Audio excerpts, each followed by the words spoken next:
जय मसीह की faith talk series episode 66 में आपका स्वागत है। आज हम अध्ययन करेंगे कोई भी धर्मी नहीं, नो वन इज राइचियस। रोमियो अध्याय 3 का 9 से लेकर 18 तक। आइए हम शुरू करते हैं।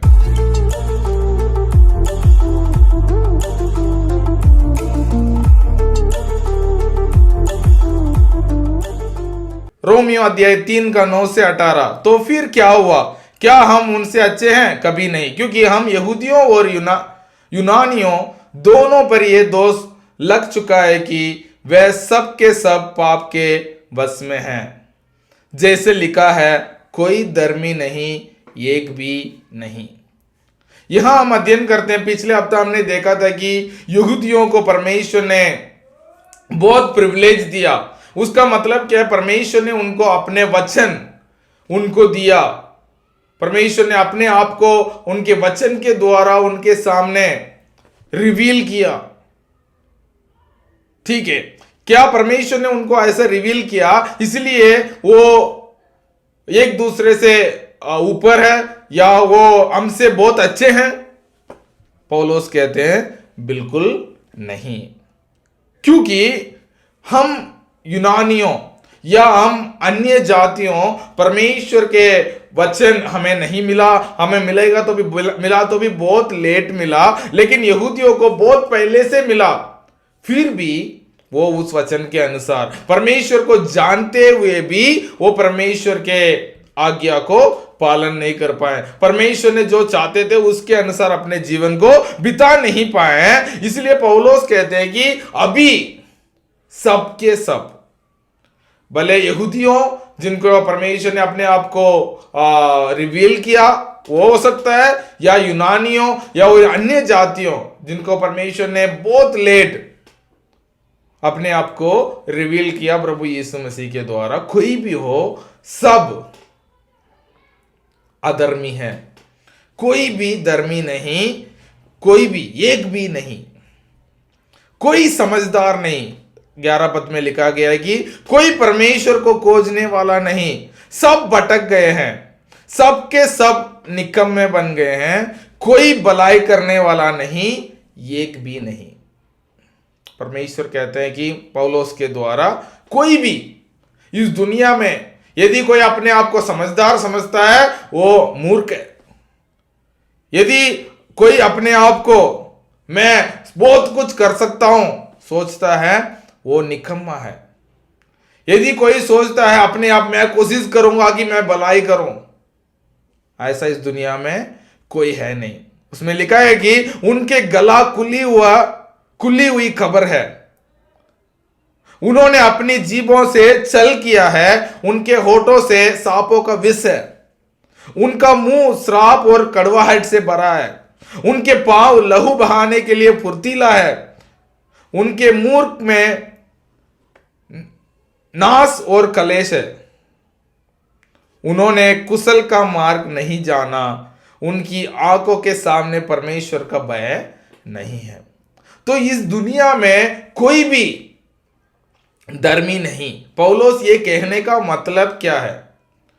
ये भले यहूदी हो सकता है जिनके परमेश्वर ने 10 आज्ञा दिया हो, जिनको परमेश्वर के वचन मिला ही नहीं, सब के सब अधर्मी हैं। कोई भी अपने अच्छा कर्म के द्वारा, कोई भी अपने अच्छा कार्य के द्वारा या अपने कोशिश के द्वारा, अपने मेहनत के द्वारा धर्मी, अपने आप को परमेश्वर के सामने धर्मी ठहरा नहीं पाया। वो यहूदी हो या अन्य जाति के हो, कोई भी। ये केवल उस समय के लोग के लिए नहीं है, आज के लोग के लिए भी है, हमारे लिए भी है। कोई भी परमेश्वर के सामने नहीं, मैं अपने काम के द्वारा मैं आपके सामने धर्मी ठहर जाऊंगा, ऐसा यदि कोई कहता है, नहीं। यदि कोई कहता है मैं रोज प्रार्थना करता हूं, रोज 10-10 घंटे प्रार्थना करता हूं, हफ्ते में 3 दिन में उपवास करता हूं, इसलिए मैं धर्मी हूं, यदि कोई परमेश्वर के सामने जाकर ऐसा कहता है, वो भी नहीं है। केवल कोई भी धर्मी नहीं है, क्या हमारे लिए कोई आशा नहीं है? नहीं, हमारे लिए आशा है। परमेश्वर ने अपना इकलौता पुत्र को भेजा। यदि हम इफिसियों अध्याय 2 का 8 और 9 पढ़ते हैं, क्योंकि विश्वास के द्वारा अनुग्रह से ही तुम्हारा उद्धार हुआ है, और वह तुम्हारी ओर से बिल्कुल नहीं, वरन परमेश्वर का दान है, और ना कर्मों के कारण, ऐसा ना हो कि कोई घमंड करे। ना कोई भी हमारा कोई कर्म के द्वारा नहीं हम धर्मी ठहरा पाएंगे, केवल प्रभु यीशु मसीह के द्वारा। हमारे विश्वास जो प्रभु यीशु मसीह पर हम रखते हैं, उसके द्वारा हम धर्मी ठहराए जाएंगे। तो इन बात को हमें ध्यान रखना चाहिए। नहीं, मैं वो पाप नहीं करता हूं, वो व्यक्ति इतना बड़ा पाप करता है ना, मैं ऐसा नहीं हूं।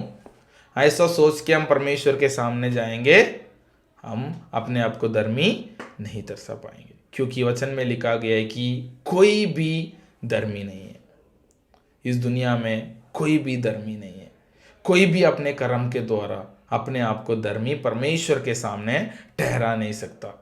हाँ, कलीसिया के सामने, अपने लोगों को सामने अपने आप को बहुत अच्छा हम दिखा सकते हैं, हमारे वाइट कपड़ों के द्वारा, अपने अच्छा फेस के द्वारा, अच्छा बोली के द्वारा, अच्छा एक्सेंस लोगों के सामने के दिखाने के द्वारा हम अपने आप को धर्मी दूसरों के सामने दिखा सकते हैं।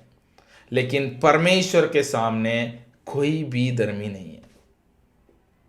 कितने साल मसीह में हो, वो ये कहता है कि मैं इतने साल मसीह में मेहनत किया इसलिए मैं धर्मी हूं, ऐसा कोई कहता वो भी नहीं है। वचन में कहता है कि केवल विश्वास के द्वारा, हमारा धर्मी ठहराने में हमारा कोई भी अच्छा कर्म का भाग नहीं है, केवल परमेश्वर का अनुग्रह और जो विश्वास हमने प्रभु यीशु मसीह पर रखा है, उसके द्वारा हम धर्मी ठहरा गए। इसलिए पौलुस कहते हैं, यहूदी हो अन्य जाति हो, सब अधर्मी है, केवल एक ही आशा है, प्रभु यीशु मसीह है। तो हम क्या कर सकते हैं? हम एक नम्रता के साथ, एक आभारी हृदय के साथ, धन्यवाद के साथ परमेश्वर के उपस्थिति में जा सकते हैं, क्योंकि परमेश्वर ने हमें चुना, परमेश्वर ने हमें अपने परिवार में शामिल किया, परमेश्वर ने हम अधर्मी होने के बावजूद भी परमेश्वर के परिवार में शामिल होने के लिए योग्य नहीं होने के बावजूद भी परमेश्वर ने हमसे प्रेम किया, अपना एकलौता पुत्र को दिया। हम उस पुत्र पर विश्वास करने के द्वारा हम धर्मी ठहरा गए। मैं विश्वास करता हूं आज के एपिसोड से आप आशीषित हुए हैं। God bless you. जय मसीह की।